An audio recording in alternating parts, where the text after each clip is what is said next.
ஆச்சி veg pickles வழங்கும் மணிச் செய்திகள்.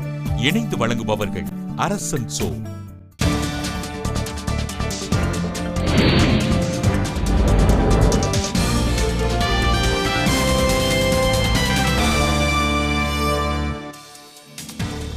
விளம்பரம் மூலம் புகழ் அடைவதையே கெஜ்ரிவால் விரும்புவதாக ஆம் ஆத்மி சட்டப்பேரவை உறுப்பினர் வினோத்குமார் பின்னி குற்றச்சாட்டு. இலங்கை சிறையில் இருந்து விடுதலையான தமிழக மீனவர்கள் இன்று சொந்த ஊர் திரும்ப உள்ளதாக தகவல். ராமநாதபுரம் மாவட்டம் பரமக்குடி அரசு கலைக்கல்லூரியை மேம்படுத்த 4,67,00,000 ரூபாய் நிதி தமிழக அரசு அறிவிப்பு. அலங்காநல்லூரில் நடைபெற்று வரும் ஜல்லிக்கட்டு போட்டியில் சீறி வரும் காளைகளை அடக்க இளைஞர்கள் ஆர்வம்.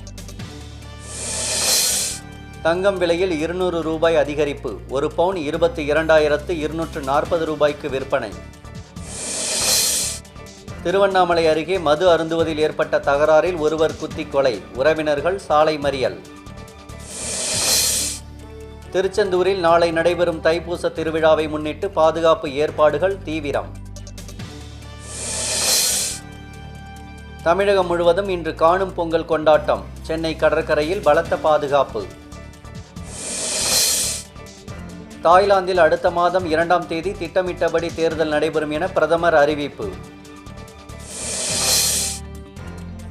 சேலம் அருகே நடைபெற்ற திரள் ஓட்டப் போட்டியில் 1000க்கும் மேற்பட்டவர்கள் ஆர்வத்துடன் பங்கேற்பு. ஆச்சி வெஜ் பிக்கிள்ஸ் வழங்கிய மணிச் செய்திகள். இணைந்து வழங்கியவர்கள் அரசன் சோ.